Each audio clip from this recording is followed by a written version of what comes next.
Amazing day mga ka-GMC. So welcome back to my channel. Ayan, so kung napanood nyo yung mga update ko sa mga bagong labas ni Foxster, gaya ng dalawang road bike, yung FR 1600 and FR 1800. Then yung sumunod yung gravel nya, yung GX 1000 to 800. Ayan, so meron ulit dito bagong labas. Ayan, so kung familiar kayo doon sa mga naubos natin na Crosta F004 na hybrid na bike, no? Ayan, so meron ulit tayo dito nagawa naman ni Foxster. Ayan, so pag-usapan natin kung ano yung specs niya nakalagay sa kanya, then kung magkano nga ba ito sa market. Ayan, so pero bago ang lahat, please like and subscribe.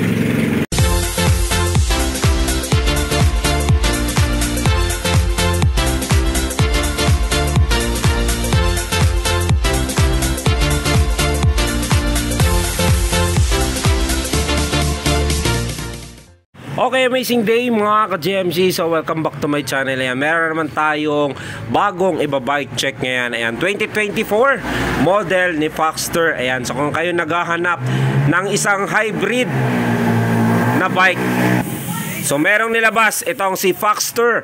Ayan, so ito si Foxster CS900. Ano nga ba yung specs niya? Umpisa na natin.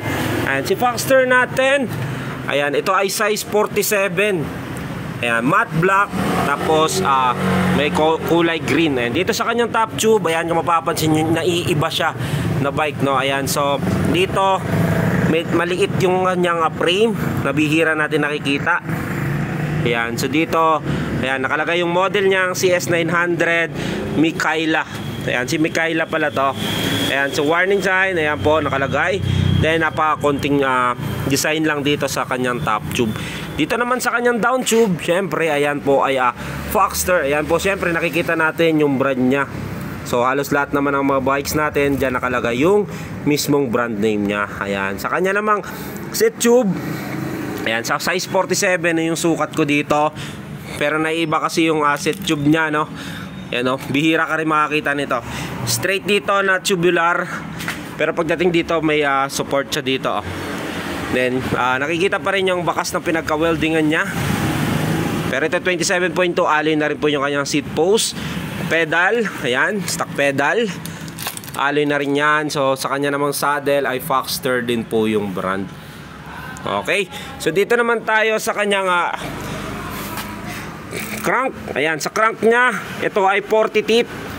Ayan, di ko lang sure kung ano yung BCD niya kasi hindi siya nakalagay. Then charm na rin po yung kanyang crank.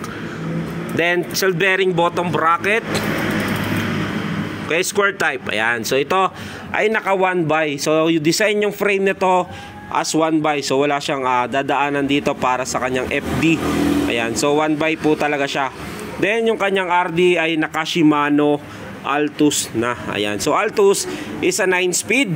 So bilangin na rin natin para sure na 9-speed yan, no? So 1, 2, 3, 4, 5, 6, 7, 8 9-speed, cassette type. Shimano na po yung kanyang sprocket. Then 11 to 32 teeth. Ayan, so dito naman sa kanyang hub ay alloy na rin yan. Foxster na rin po yung brand nya. Then naka disc brake po yan. Sa kanya namang rim, alloy na rin yan, 30mm. Ayan, malapad din siya. Yung ibang Foxster natin 40mm yun yung bagong labas. Pero ito ay naka-press na valve syempre. Ayan, so sa holes naman ng kanyang hub, bilangin na rin natin 2, 4, 6, 8, 10, 12, 14, 16, 18, 20, 22, 24, 26, 28, 30, 32 holes. Ayan, so ito po yung hub niya ay 32 holes, rim niya 32 syempre. Ayan, Chaoyang yung gulong na ginamit sa kanya, naka-gum wall o skin wall nating tawagin. Ayan, gravel bike 700 by 35C yung nakakabit sa kanya na gulong. Ayan, so gravel yung side. Then eto, ayan, so pwede nyo pang palakihin yan kasi malaki pa yung mismong spasyo niya. So nasa sa inyo kung gusto nyo palaparan ito 40C, 45C, o di kaya gawin yung mountain bike 29er by 1.95, no? Nasa sa inyo po, option nyo yan. Okay, so bakit ko siya sinabing hybrid? Ayan, so design kasi yung forman niya into a gravel, pero ito ay naka-handlebar. Ayan po yung tinatawag nating hybrid, yung mga naka-handlebar siya na formang gravel bike. Then, ang kinagandaan nito, alloy na rin po yung kanyang handlebar, Foxster ang brand. Handle grip niya na iba din, no? Yan, meron siyang palm rest dito. Kung gusto nyo magpahinga lang, no? Napaka-relax lang. Then, hydraulics brake, syempre. Ayan, so kinagandaan nito, naka-Shimano na hydraulic niya. Then, shifter, Shimano Altus na rin yan, syempre. So, shifter, tsaka RD niya ay Shimano Altus na. Ayan, so dito naman sa kanyang headset, ayan, so non-tapered. Then yung logo ni Foxster, no, mahaba rin ito yung kanyang head tube, no. Headset niya, hindi ko sure kung cell bearing, pero Genea, pagkakalam ko sa Genea, cell bearing yan. Pero di ko pa na sure, no. Pagkakalam ko lang kay Genea. Ayan, so fourth naman niya ay alloy din. Ayan, napakaganda ng kulay nito, matte black lang, no. Tapos may konting cyan. Then hub niya syempre Foxster, quick release na rin po yung harap tsaka likurang gulong niya. Yan po, dito sa kabila 160mm rotor disc. Ayan, so Shimano din po yung caliper syempre. Ayan, di Shimano na yung hydraulic niya. Okay, so yan po yung Foxster CS900 Mikaela natin. Ito po ay naka-internal cabling. Ayan, kung mapapansin nyo, internal na yan. So dito po nakalagay yung kanyang cable papunta sa RD. Then yung brake sa likod. Then yung brake naman sa harap ay dito sa port.